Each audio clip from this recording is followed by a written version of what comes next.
Hello everyone, welcome to learn loom.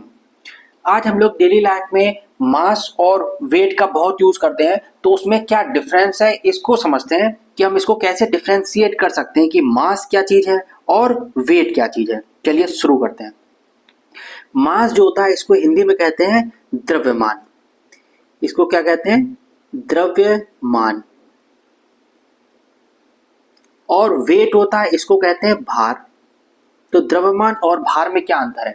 जैसे यहाँ पे अगर हम देखें तो एक एप्पल दिख रहा है हमें। एप्पल यानी हमको इसको कह सकते हैं एक ऑब्जेक्ट है। ये ऑब्जेक्ट में जितना भी सब्सटेंस है, जितना भी सब्सटेंस रखे हुए ऑब्जेक्ट, उसको हम क्या कहेंगे? मैटर। क्या कहेंगे? मैटर। और क्वांटिटी ऑफ मैटर यानी कितनी क्वांटिटी में मैटर प्रेजेंट है इस ऑब्जेक्ट में, उसको हम क्या कहेंगे? मास। इसका क्या कहेंगे? मास। यानी कितनी क्वांटिटी में इसमें मैटर प्रेजेंट है वो उस ऑब्जेक्ट का क्या कहेगा? मास। जो सब जगह सेम होता है, कोई जगह चेंज नहीं होता, मास हमेशा एक सा रहता है। इसकी यूनिट क्या होती है? तो इसकी जो यूनिट होती है वो होती है किलोग्राम। क्या होती है? किलोग्राम। या इसमें को हम और स्मॉलर यूनिट कहें तो वो हो जाती है ग्राम हमारा, और किलोग्राम या मिलीग्राम। Milligram mg।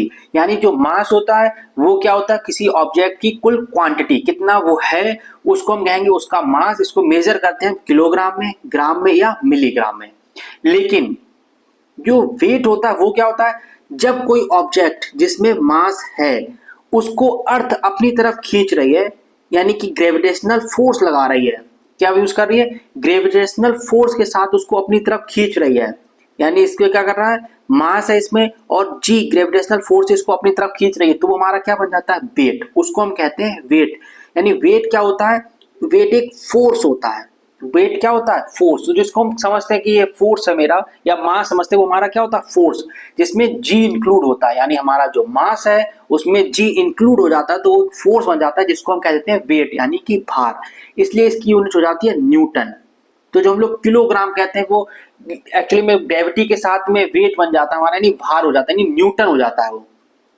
तो वेट क्या होता है? वो हमारा मास के साथ में जब ग्रेविटी इंक्लूड जाती है तब उसको हम कह देते हैं वेट, यानी उसकी यूनिट हो जाती है न्यूटन, क्योंकि वो फोर्स बन जाता है। और वेट को हम ऑब्जेक्ट, किसी का वेट ऑब्जेक्ट को हमें मेजर करना है, किसी ऑब्जेक्ट का अगर हमें वेट मेजर करना है तो हम उसके लिए किसका यूज करते हैं? स्प्रिंग बैलेंस का या कंप्रेस्ड बैलेंस का। किसका यूज करते हैं? स्प्रिंग बैलेंस और कंप्रेस्ड बैलेंस का।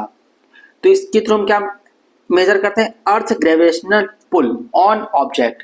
यानी एक इस तरह से स्प्रिंग लगी होती है, या आपने सिलेंडर मेजर करने में देखा होगा। तो इसमें क्या करते हैं? इसमें ये रीडिंग बनी होती है यहाँ से 1 to 10 तक, जिसमें न्यूटन लिखे हैं, कितने न्यूटन का है ये है। और एक स्प्रिंग लगी होती है जिसमें अपने ऑब्जेक्ट को रख देते हैं, जिसका हमें वेट लेना होता है। और जितनी स्प्रिंग इसको खींचती है, फोर्स लगता है, उतने पे ही आ जाता है। जैसे ये एप्पल को यहाँ पे लटकाया गया है तो ये 1 न्यूटन तक खिंच गया, तो इसका वेट कितना हो गया? 1 न्यूटन।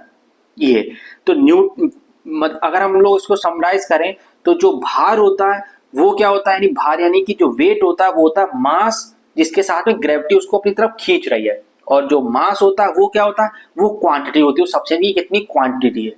तो मास हमारा कभी चेंज नहीं होता है, वेट हमारा जगह जगह चेंज होता रहता है। तो अगर हम समझें कुछ क्वेश्चंस के थ्रू, तो यहाँ पे 2 क्वेश्चंस दिए गए जिसके थ्रू हम लोग समझते हैं। Mass of body is 10 kg, what its weight. तो हमने कहा है कि जो वेट होता है, वेट कितना होता है? मास और इनटू ग्रेविटी, उसको कितनी ग्रेविटी अपनी ओर अट्रैक्ट कर रही है। तो मास हमारे कितना दिया गया है? 10 kg का,